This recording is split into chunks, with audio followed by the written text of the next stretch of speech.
Hey everybody, and thanks for watching Woodcrest Bonsai. In this video, I'm going to work on this Crepe Myrtle. And this is a seedling that is in pure perlite. And that was because I actually rooted cuttings out of here. And I put some seedlings in, and this was really the only one that took. This is a different variety than the ones I've been featuring lately. And I don't know what variety this is, but it came from a different tree. And because it's in perlite, I think it's going to have an amazing root system, which we're going to see. And obviously, as a seedling, Crepe Myrtle is just, that's never been trimmed. It's just sticks. It's about 3 feet high. So this is another one at the very formative stages. And this stage that I'm going to do now is going to be the first cutback. When I pull it out of the pot, you'll see that it has a nice little curve to the base. So let's do that.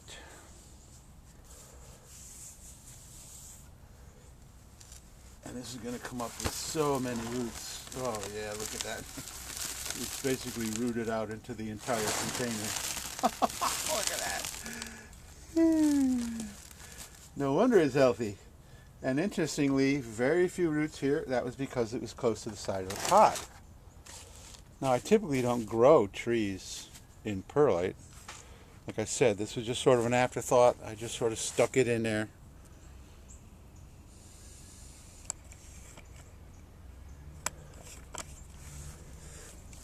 And so I'm going to put it in an 8-inch bulb pan.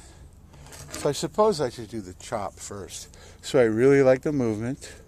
It's got some decent potential, decent nabari. And I'm going to cut it somewhere in here.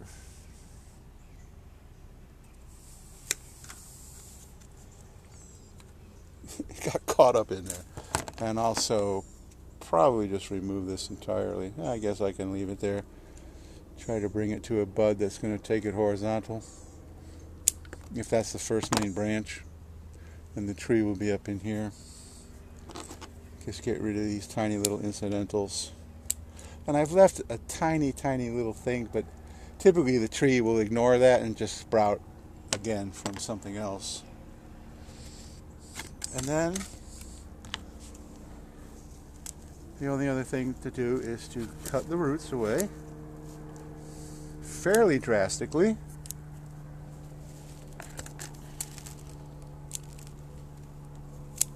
Because I cut the top fairly drastically, so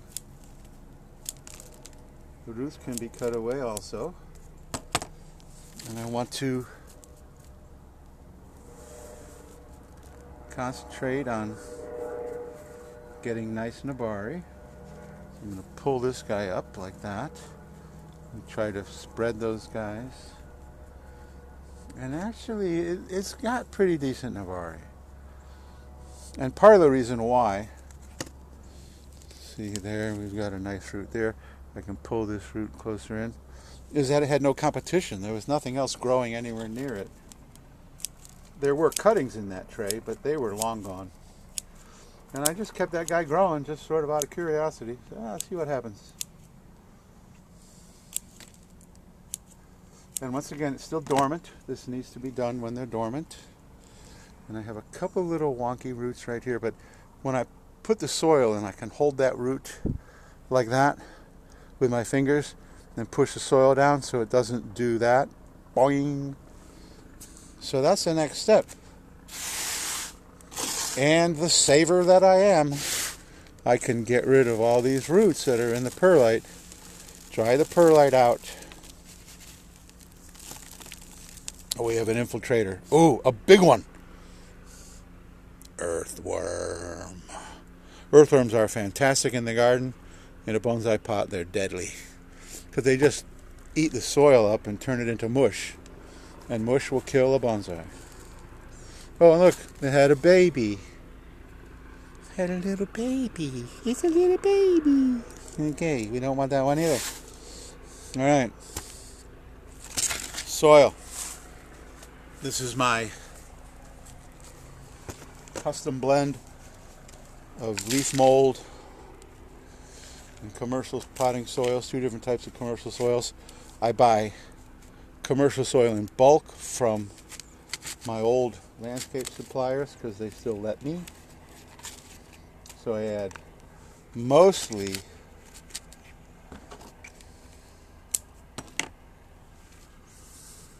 what's happening? Stay. I add mostly pine bark. It's not pine bark, leaf mold. It's probably 90% leaf mold.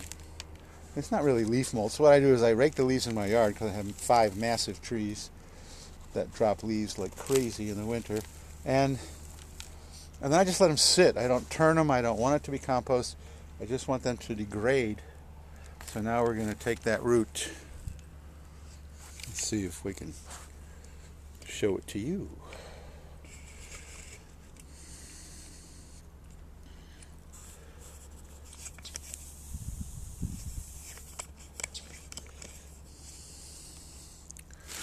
I'm going to take this root and hold it down with my fingers and then fill it with soil, keeping the root held down.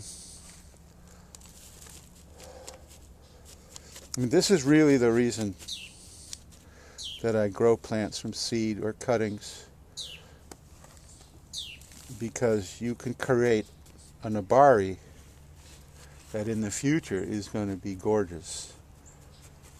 And you're just not in control of what the roots look like if you buy a landscape plant or if you go digging a tree.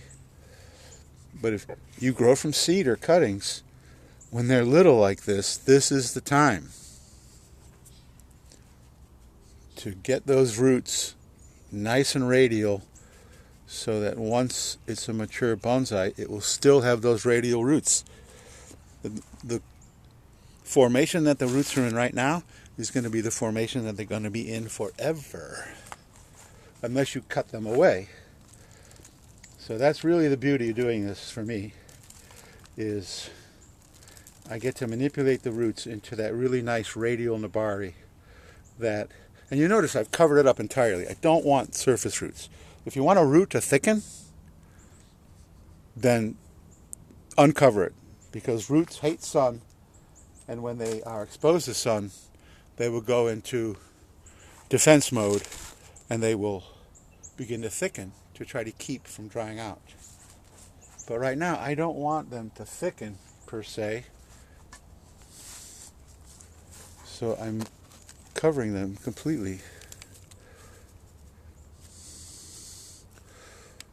All right, there we go. 1 crepe myrtle. Now I have another crepe myrtle that I just got the other day. And I want to show you that one too. And it's a little bit bigger than this one. Just a little.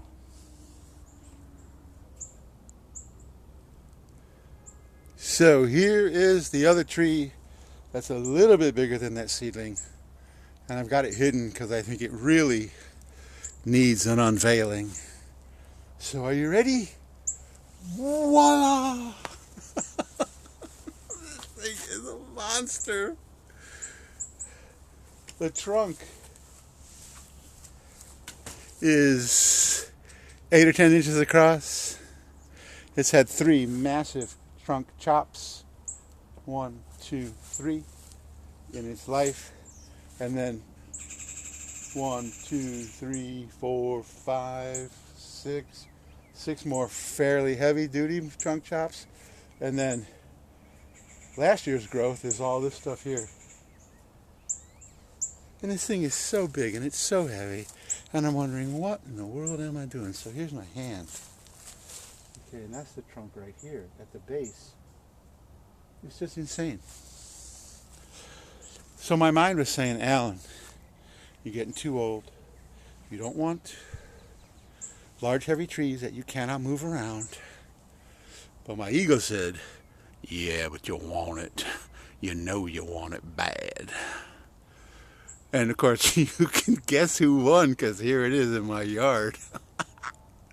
And I have a sedan, a little tiny compact sedan. So getting it into my car was like a magic act.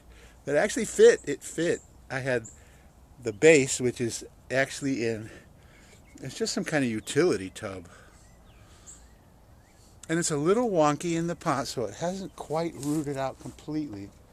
But it's pretty decent. And because it's dormant, it's going to, be just fine.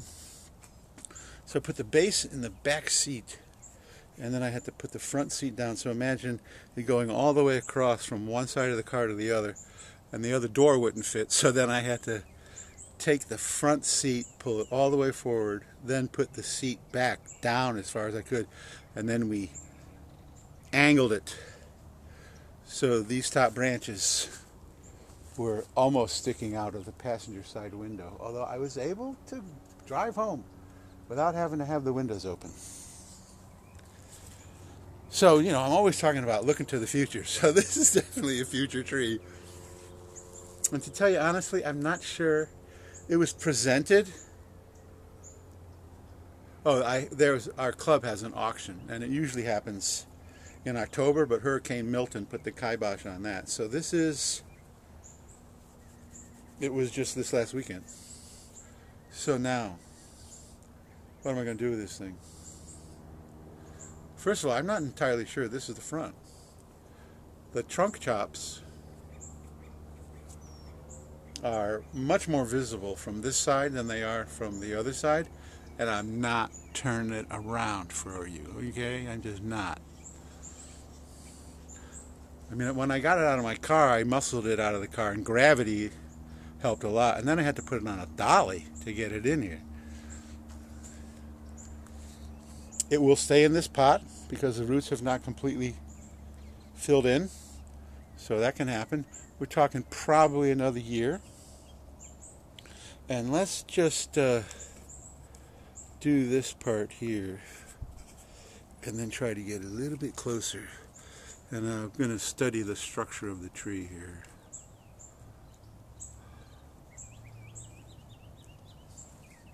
So there's some things I want to change right away. We have this branch here is shooting against the grain. I want all the foliage to be coming out this way. This is not going to be your classic first branch, second branch, back branch. Obviously, it's going to be a big canopy. I could probably take this guy and chop it to a bud, bring it into here. So it's just going to be a big canopy. Here we've got competing leaders. Can you even see that? 1, 2, both from this chop, and they have both grown pretty close. Then we have this branch here that also is visually fighting with this branch here. If we take this branch off, then this whole trunk here really has nothing. So I'll probably at least reduce this guy way down into here. Let this come here. This branch here probably needs to come off. I've got a lot of small branches here. This one I'm not so sure of. If this is the front, this guy may also need to be cut and just form a little pad here. And if it's the back of the tree and this is the front, then this guy could probably stay and form some depth for the back. So I'm still laughing at the fact that I even bought it. And it's an auction, so they have the minimum bid. The owner wants a minimum bid. And I bid on, 4 or 5 different trees. This is the only one I got. I was outbid by everybody else. Anyway, so this tree comes up. Minimum bid. I raise my paddle. And then silence.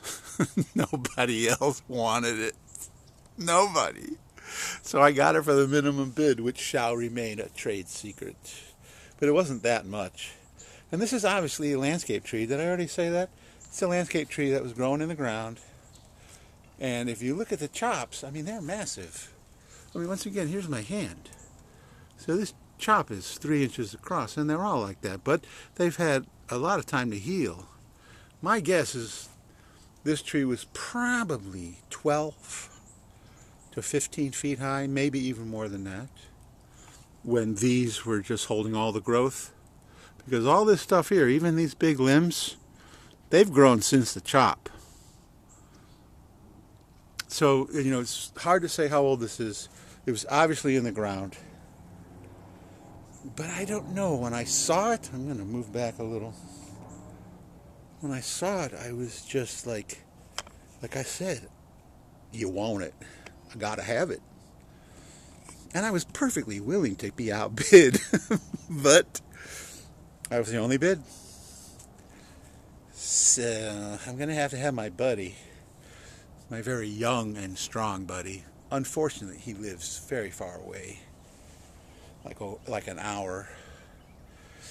Come and help me, even just, I don't even know where I'm going to put it. Probably just going to stay on the ground for now. Just in the pot on the ground. Anyway, this one's a little bit bigger than the last one I did. So please, if you like this video, give me a thumbs up. If you want to come and visit me in the hospital when I wrench out my back trying to lift this thing, you can. I'm just joking. And I really think this tree could be absolutely spectacular in just another couple years. I really do. You know, if we look here, all this stuff here was probably 3-4 feet taller than it was, and then chopped back. But now that I've got it, I'm not going to let that happen. I want the canopy to be pretty much in here, so I'm going to reduce this stuff, and then when it grows, begin the pinching. When it grows to 5, cut it back to 1 or 2. And I really think, with a lot of work and good care, this tree could just be awesome. And that's why I got it. So thank you so much for watching. I think I already said that, but anyway. Please like, subscribe, hit the notification bell, and you'll be able to continue to watch the progress of this guy. Leave a comment. Would you have been crazy enough to buy this thing? I didn't buy it, I just bid on it. I wasn't expecting to be the only bid. Anyway, it's going to be a cool tree. So thank you so much for watching, and I will see you in the next video.